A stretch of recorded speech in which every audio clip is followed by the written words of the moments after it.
Hi everyone, welcome back to my channel. In today's video, I'm going to share with you the board games that will be leaving my collection.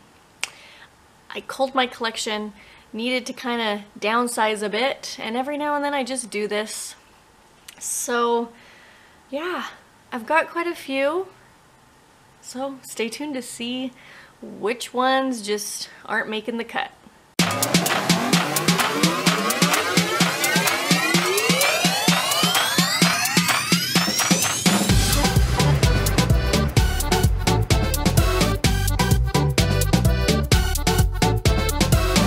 Welcome back, my name is Alisa and this is Alisa's Loves, where I share board game and physical media stuff. And today I'm going to share the games that are just most likely that are going to go away. Most of these I've played, and yeah, I just decided that I have, I do have a lot, and so some just don't get played enough, and there's some that I own that I feel like are better games. So I'll share with you and just kind of give a real quick reason why. And then I do have 3 that I'm kind of on the fence, so I'll share those as well. Okay, so the first 2 are small ones, and that is Mint Works and Mint Delivery. They're small, they don't take up a lot of space, but I don't know, for some reason this one I just thought was okay. And I guess if I'm going to play a worker placement game with friends who haven't played it before, I tend to lean towards Lords of Waterdeep and even Agricola. I know a lot of people don't consider Agricola as a gateway game, but it works for my husband and I. So, and oh, what's the other one? The Godfather's a good one. I know this is quicker, but I don't know. We just found it to be okay. So gonna go. And Mint Delivery, we haven't even played it, but I don't know, I guess I just don't have any ambition to learn it, so I'm probably culling that one as well. Next one, Cthulhu Realms. I just love Hero Realms so much more than this. I even like Star Realms better than this. This was my least favorite of the 3, so in my opinion there wasn't a point in keeping it. We liked it, just the Hero Realms theme is so much more fun, and I just thought the gameplay was way more fun. So this one's going. That one's also a deck builder, but yeah. Oaxaca. I think I'm pronouncing it right. I don't know. Crafts of a Culture. I backed this on Kickstarter. It's really pretty. Components are really nice, but it was just, for us, it was just an okay game. I guess we just have so many other card games that we would pick over it. And I remember when we were done, I asked my husband what he thought. And we kind of get to this point now where it's like, is it worth keeping? And this just was one that was just okay for us. And so it wasn't memorable. So we planned to cull this one. Okay, next one is Tortuga 1667. This was on my shelf of shame. I still haven't played it. It's a social deduction game, but I already have quite a few social deduction games, and the ones I do have I just really like, and I don't know, this one's supposed to be fun. I've heard good reviews about it, but I've had such a hard time getting it to the table, and I tend just to lean to the ones I already own, so it just sits there taking up space. So probably getting rid of it. Okay, this one was, I probably should have never picked it up to begin with. It's Where in the World is Carmen, Sandiego, the card game. I saw it at Target, and I loved this show when I was little, so I decided to get it. I've read the rules. We actually haven't played it. It's like a social deduction game, or at least a deduction, maybe not social. But even when I read the rules, I just thought, and it says 2 to 4 players, but I don't know, when I read the rules I thought, that doesn't sound very much fun. I don't know, I guess I just don't have any ambition to play it. So it's probably leaving. Next one, super cute game. I backed it on Kickstarter. It's got art by Vincent Dutray, and it's called Backyard Builder's Treehouse. It's really simple. It's way too simple for my husband and I. It's for 6 and up, 10 minutes. it's just too easy, and my oldest likes it, but I guess I just feel like they have enough other games that I even think they would choose other games besides this one. This is kind of when I'm on the fence, because I do really like the artwork in it, and it is simple enough. So I don't know, and it's really cute. It's got a nice box. See, I get these out, and then I start second guessing myself. So for right now, I'm thinking about getting rid of it, but we'll see. Okay, next one is a deck builder. I love deck builders, but there are just some others that I liked more. And this was Arctic Scavengers, and it has the base game plus the HQ and Recon expansions. I really liked this theme, but I don't know what it was. We played it. I would say my husband enjoyed it more than I did, but I liked that it was a different type of a theme. But I guess it was kind of a slow to get going type of deck builder. And I didn't get the right cards, so my husband really lucked out and he got the right cards.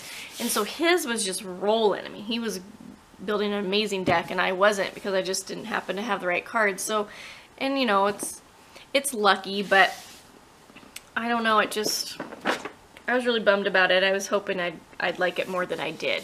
So I think it's going to be going, just because I would choose other deck builders over this one. Next one I haven't played is Machi Koro. I got this used with all the expansions. I don't really know why. I guess I look at it and I don't really get excited to try to learn how to play it. Maybe it's because of all the other things I'm hearing about games that are better than this. I don't know. And then I know they're coming out with a Machi Koro Legacy game, which kind of interests me more than the original one does. So I guess it just doesn't sound exciting, so I don't feel like playing it. So for now, I'm thinking I'm going to be getting rid of it. Okay, and another one that I'm culling, and I think I might give it to a friend of mine, because she's really interested in kind of playing some of these games. She likes board games, but she's definitely not super familiar with hobby games. But it's called Trambon. It's a 2-player only game. And it was fun. There was a lot of luck to it. Very, very lucky. And I guess I just feel like we have several other 2-player games that I would prefer to play over that. I think I'll probably be getting rid of this one. I did like it. I just think there's other 2-player games I enjoy more. And then I have 3 that I am on the fence about. So if you let me know in the comments below your thoughts on these games. Maybe you'll persuade me one way or the other. The first is Guillotine. This is one of the very first games that I picked up when I discovered this hobby, and we really liked it when we first got it. We've played it with several people, and it has funny cards, but I guess I just tend to, again, gravitate towards other card games when we're playing with friends. So I'm on the fence, because I know we've enjoyed it and we've had a good time with it, but we haven't played it in a long time. So that's kind of like, if it's not getting played, should I keep it? So I don't know. What are your thoughts? Next one is Pina Parada. I actually haven't played it yet. I got it for $5 used, but it's by the same board game designer as Dominion, and I love Dominion. So that's kind of why I was going to give it a shot. And it's 4-7 and up, so I thought my oldest could possibly play it. I don't know, we just haven't played it. It's not like the rules are hard, but just haven't gotten it to the table, and so it sits there unplayed, and I have so many others unplayed that I'm kind of like, should I just get rid of it? So again, what are your thoughts on this game if you've played it? I'd be curious to know, did you like it? Should I give it a shot before I decide to get rid of it? Okay, and the last one, this one I've gone back and forth so many times with, and it's The Butterfly Garden by Steve Finn.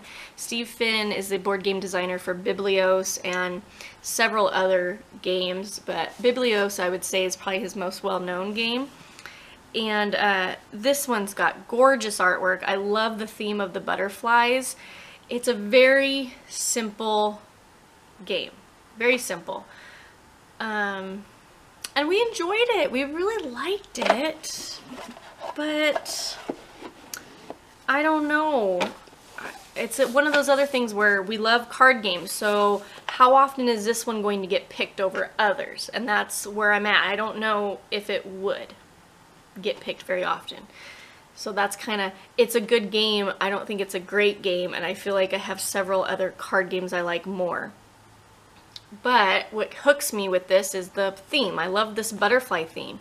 I don't know if I have any other games with a butterfly theme to it, and the artwork is just gorgeous. And it's quick, it's easy, it's a good one like my husband and I would take to a restaurant or to play cards or to go camping. It's not one that pops in my head though. I think of all these other games that we own. So I don't know, this has been on the chopping block. I'm kind of not sure what to do. So if you've played this one, let me know what your thoughts are too, or what you think I should do. I'm just curious. So sometimes I donate my board games, or I give them away, or I like to sell or trade them. So I thought I would see if any of you out there are interested in any of the games that I just showed, and maybe we could work out a trade. I like to do trades sometimes because, I don't know, you know, it's fun to get another game even though I don't technically need any more. But yeah, I don't know, I'd be open to trades or possibly selling.